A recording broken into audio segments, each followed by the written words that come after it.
What's up, Baes Bros? Welcome to a special cooking episode of Food is Bae. Today we're in the kitchen with Chef Jenny, and she's going to show me how to cook a romantic dinner for the future Mrs. London. Let's go. What's up, Baes Bros? London James here for Food is Bae, and you already know it's about to go down. Today is a special episode of Food is Bae. It is the first chef special. We have the one and only Chef Jenny is here, and she's gonna show me how to cook for Bae. But before we get started, I want you to tell people how you got started, what's your background, stuff like this. It's not just my friend, she's a real chef. So tell people about, how you got started. Hi everyone, and thank you for having me. I actually graduated from Johnson & Wales University and have been working in kitchens, hotels, for catering businesses over the last 12 years.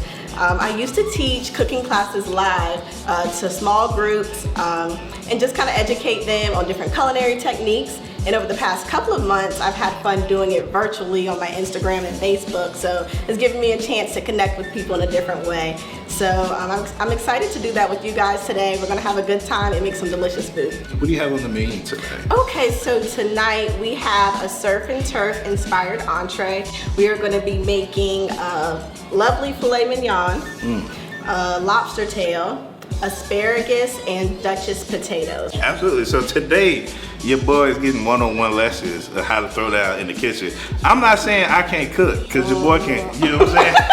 I believe you can. She hating out the corner, but your boy can cook. I've been told that I have to cook today. I thought I was just coming to watch and observe and eat, because that's normally what I do at the restaurant. But she put me to work. So what we doing? Tag teaming. Okay, so what we're making first is Duchess potatoes, and if you've never had those, they're made similar to mashed potatoes, except we take the mashed potatoes and form them with a pipe and bag and put them in the oven, and they get like a nice crispy outside. So it's kind of the best of both worlds. You want with potatoes, you want a crispy potato, but it has a nice fluffy inside like mashed potatoes. So what we doing? Tell me what it, okay, I'm excited. Yes. Okay, so this is a ricer. And what we're gonna do is rice the potatoes. This is a great tool you don't see in most home kitchens, but it's kind of like the restaurant's hidden secret of how to get the perfect fluffy mashed potatoes. So whenever you're ready, you can just plop a bunch in here and start milling, and then it'll go. Yeah, this looks like it is a little bit of work. Okay, because I'm not saying because big dudes don't like to work out, but this looks like I'm working out.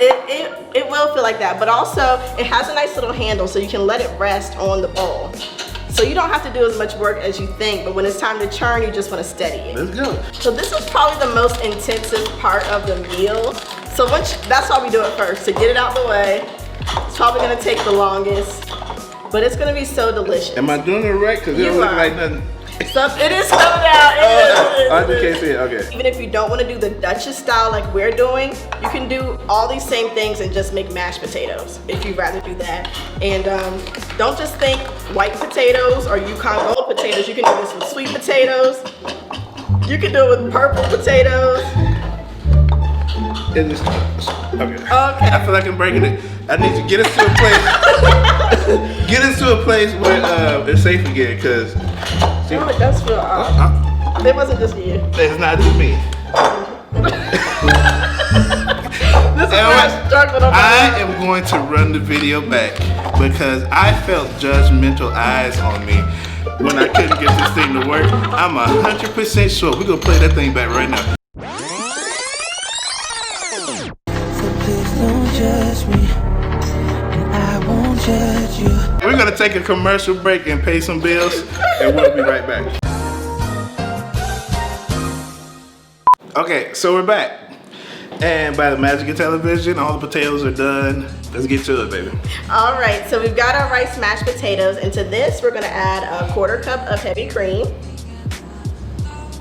We're gonna add our Parmesan cheese and some softened butter. Okay, so we have all of our flavors in, our salt, our pepper, our Parmesan. Can I do this? Yes, you can do that. This I can do. Yeah. So I'm just doing one of these numbers? Yes, but you want to kind of fold it in because you added so much air by ricing it. You don't want to condense it back. So just kind of. Is this folding? Yeah. Well, Go ahead, show me. Go ahead, show me. Just round. Oh, okay. Round Long and fold. Yeah. Folds. Yes, exactly. So next, once we get all that good stuff mixed in, we're gonna fill these piping bags up. Okay. I'm excited about this because I see this on TV all the time. Okay. You're gonna fill the bag up and leave a good amount up top. So then you can push it down and then use this part to control the pipe. So just to tell you a little bit about Duchess potatoes, they were originally made supposedly for a British Duchess. And so if you're cooking for the lady in your life, what better thing to give her than some Duchess potatoes? Because you're essentially saying she's royalty. Baby, listen, I'm not giving you just some loaded potatoes tonight. I'm giving you Duchess potatoes. There you go. You See how I said that? you already won. That's how you Yeah, gotta say yeah. it too. Duchess potatoes. I'm gonna grease the pan lightly just with a little bit of olive oil. Does it matter whether it's like extra virgin? That part doesn't really matter. You can also use like cooking spray if you have it. This isn't gonna be it's not gonna flavor the potatoes. It's just helping us make sure they don't stick. So we have our potatoes filled into our piping bags, and these are essentially just mashed potatoes at this point. But what we're gonna do is pipe them into little swirls. And so you see there, that's basically what we're making here. So we're gonna do a couple of these. I say maybe 3 or 4 per person, and then we'll be all set. So you just put it. Yeah, but you know. You can do it. You can do it. I promise you. You know mine is not gonna look like that. So just outline a circle and then bring it to the middle. No. That looks really good. No, it's not though. Yes, it is. Mine look like frosting. Yours look like. Oh, you want to trade? No, how come? Oh, So our tips are different. That's why. See? It's not anything you're doing. So the whole time I'm like, oh, why mine No, don't? it's just because our tips are different. I want the smooth. There you go. Oh yeah. Oh yeah. This one. You like that one better? Yeah, this is me right here. Oh, okay, so you're more into that. And so the thing is, there's all different kinds of piping tips. Hold on. Can we just talk about that? That looks really good. Can we talk about that? Yeah, that's nice. That looks good. You did a great job. Okay. It's a great improvement. Yeah. That's what I'm saying. Anyone can do this. And then you just sprinkle it with some Parmesan cheese. I set the oven to, what's that? I popped a whole bunch of. Oh, it's okay. Okay. It's okay. Go ahead, tell me about the oven. I set the oven to 425, and we're gonna put them in the oven for about 20 to 25 minutes. Really what you're looking for here is a golden brown color. So as soon as you see that, that's when you know they're pretty much done. Now this is what I've been waiting for, Jen. Oh yeah, We it's the star of the show. talking about the filet mignon. Yes. Yeah, I'm a beef guy. I hear you. So we have 2 beautiful filet mignons that we're going to prepare. We're going to start them off in the cast iron, and then we're going to move them to the oven. Filet mignon is just a great cut of meat. Basically, we're going to just start with seasoning our fillets. So I'm going to do a simple salt and pepper. If you want to do that, you can use the ratchet mills. You just want to make sure you season them liberally. Oh. Yep, but just get your hands all in when you're cooking at home. I mean, you're preparing the meal with love.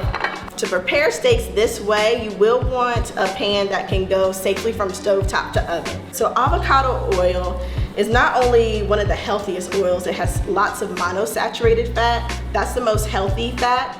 And it also has the highest smoke point. I'm just gonna do maybe a couple of teaspoons in here. No, it's very hot. And then we're just gonna go ahead and add our steaks.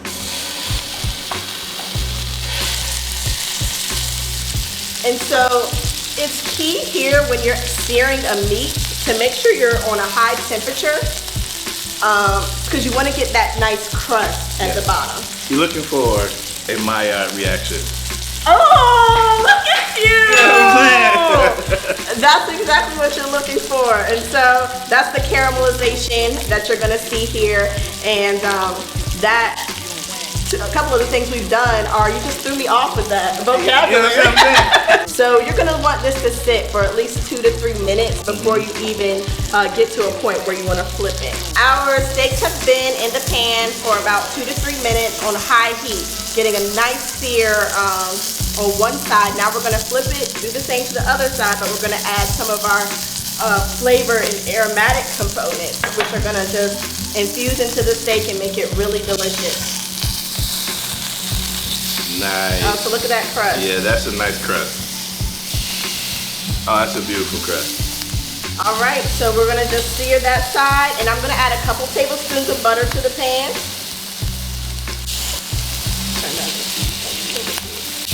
gonna add some rosemary and thyme. And also some cloves of garlic that I just kind of gave a quick whack. I'm gonna kind of give the steaks a butter bath now. So to do this, you just wanna tilt the pan and ladle your butter over top of the filet. You can use this technique with any steak, but especially because filet is so lean, it's a good way to incorporate some good fat and flavor back into the meat. We're gonna let this cook for about 2 to 3 more minutes before it goes into the oven. And how long is it gonna be in the oven? So it's really based on, of course, your temperature preference. I say about 5 to 7 minutes helps you achieve that nice medium rare. I think that's what I like to look for in a filet because, like we said, there's not a lot of fat, so you don't want to overcook this because then it's just not good at all. So I'm going to check it at 5 minutes. We're looking for a temperature of about 130 to 135 degrees, and then we're going to let it rest for about 10 minutes. So now we're on the serve part of our surf and turf. Right. We are going to be making fresh lobster tails. And it's super easy to make. I think people don't realize how easy lobster is to make. It just takes bare minutes, and you just need a few tools to have a perfectly cooked lobster tail. So the way we're gonna do ours today is we're gonna broil it in the oven, but before that we're gonna cut along the shell. I'm gonna go ahead and get started with cutting mine. So you see that? There's the lobster meat. You just wanna bring it right to the top and just kind of get it nicely laid up there, and this is just going to make a beautiful presentation for our plate later. Okay, so now we're just going to add our seasonings. I'm going to do some salt on both, some pepper on both, and I'm going to flip it on the reverse side. This is something that a lot of people forget. Like, I don't do that. Our entire lobster tail. I've never. We pay premium pricing for this fresh seafood. We gotta hook it up. So this right here has some fresh minced garlic and then just some melted butter. And we're just gonna lather it on. Don't be shy. I added some paprika too.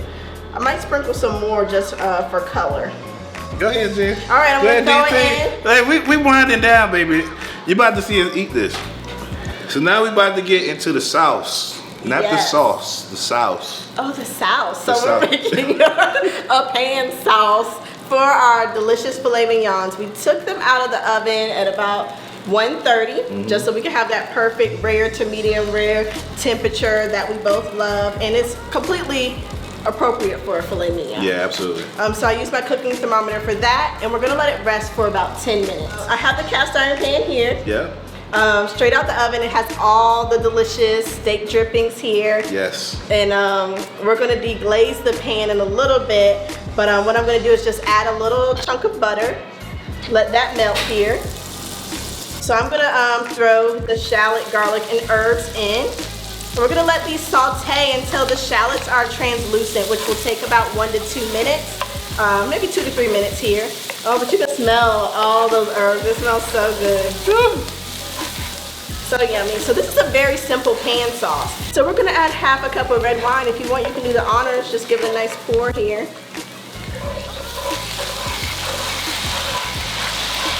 That's great. That's right on, yeah. That's right on. And then I'm gonna also add about a teaspoon of Dijon mustard. That's just gonna help give it some more flavor. And we're gonna let this reduce together until it reduces to about half of what it is now. This is where smell-o-vision should be invented. That smells freaking amazing. And here's where you can get creative again. Remember we were talking about the details earlier? If you know her favorite wine has a favorite red wine, bam, hit it in the sauce. In the sauce. Put it in the sauce. So it has pretty much reduced very well over here.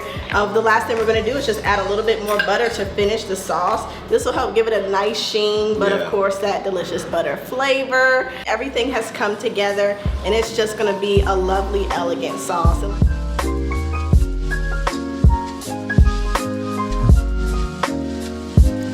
Okay, so we're plating. We are plating. We have all of our dishes out here. We're just gonna add some final touches and get them plated up. You ready? Do you see this spread? I am definitely ready. Awesome. Awesome. Okay, so this is for the lobster. We're just gonna give both tails a squeeze of lemon juice and sprinkle some parsley. You can do that part. Squeeze. Squeeze. Are we dolloping? You can just sprinkle all over. It's a rough sprinkle. It's all good. You can't really mess this up. And so if you're doing this at home, don't overthink the little details, you know. Your bae is just gonna be excited to have a home cooked meal. So that part, that's the small stuff. I think that looks good if I'm gonna say so myself. It looks great. It looks really good. So I'm just gonna squeeze some lemon juice on our asparagus as well. Just right out of the oven. This probably took about 10 minutes in the oven. Then I'm just gonna do some zest. This here is a microplane. You can use it to zest anything that needs zesting. You can use it for nutmeg. You can use it for garlic. It's a great fine grater, but it's perfect for stuff like citrus zest. Okay, and lastly, I'm just gonna cut up the fillets. That way when we ladle the sauce on top, it gets all over each part of the delicious fillet. So I'm just gonna give it a slice, just straight up and down. All right, so I'm gonna put this here. And you can kind of see it, kind of layer it here. Okay, so I'm gonna put my lobster tail just like this. It's like a mountain. Yep, we're just gonna layer it on top. I'm just gonna grab a bunch of asparagus now. You just wanna make sure your plate is balanced. And so you see how I kind of did starches on one side and the veggies on one side. You want to make sure it's pleasing to the eye, it's well balanced, and you can certainly get creative here, but overall you want to consider who you're plating for, especially when you're cooking at home. So oftentimes you might see like 3 asparagus on a plate if you're dining out, or you might see multiple. Just consider your guests. It's really up to you, especially when you're cooking at home. So don't worry too much about this part, but I think what we've got going on here is I'm digging this.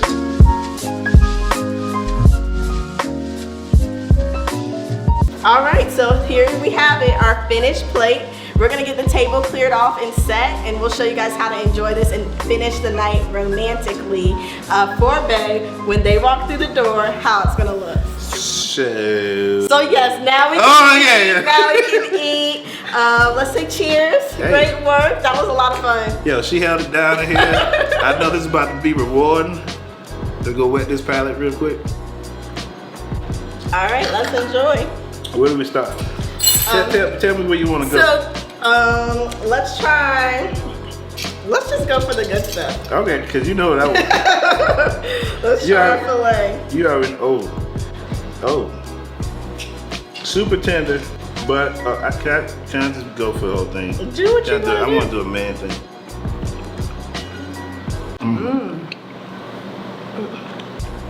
That's so good. What do you think? Okay. Go ahead and talk to the flavors as you get first. Okay. So initially what I'm getting here is that crust we formed on the outside. The texture is so good, but then the inside is so juicy. Like I said, cooking thermometer will be your best friend. I really don't want to talk. I just want to eat. You've been working so hard. We've been working so hard on this. I only want to eat. We did. But let me tell you, like she said, you definitely get that crust, and then the flavor. I don't know what type of steak this is. Grass fed or corn fed? I'm gonna go with grass. It is. Mm-hmm. Yeah. I'm tasting the earthiness all through it. But that sauce. Yeah. Those herbs. You should bottle. Well, that's what. I'm not sure.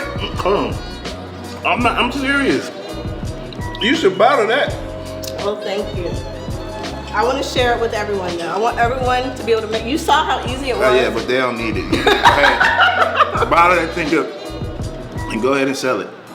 You want to move to this? Okay. Or you just want to finish the whole thing? No. We can move over to the lobster. It's sweet. Good. This lobster tail got a little sweetness to it. You get that? Mm-hmm. I'll be honest, she proposing after this. Oh yeah? Hey, you know what? She's proposing? Oh, yeah, you heard me right. She made me think I said something wrong. But I said it right. She's proposing after this. I need you to tell these people how they can find you for your services, for your cooking classes. Absolutely. Jenny and Spice on Instagram. I just started a new website too and have a blog. That's www.jennyandspice.com, all spelled out. Find me there. I do virtual cooking classes every so often, post lots of recipes, and I'm going to start doing more YouTube videos as well. All right, so that's going to do it for another episode of Food is Bae. I want to thank the wonderful Chef Jenny for stopping by and blessing my life with this meal. Aww. It was so worth it. We definitely have more collabs on the way. We're just gonna keep that on the hush. When you see it, but we know what's going down. I'll make sure all her information is in the description below. I need you to like this video. I need you to share this video. If you're not subscribed to the Food is Bae channel, what is you doing, okay? Make sure you subscribe to Jenny and Spice too. Absolutely. All right, so for Food is Bae, I'm London James. Until we eat again, salud.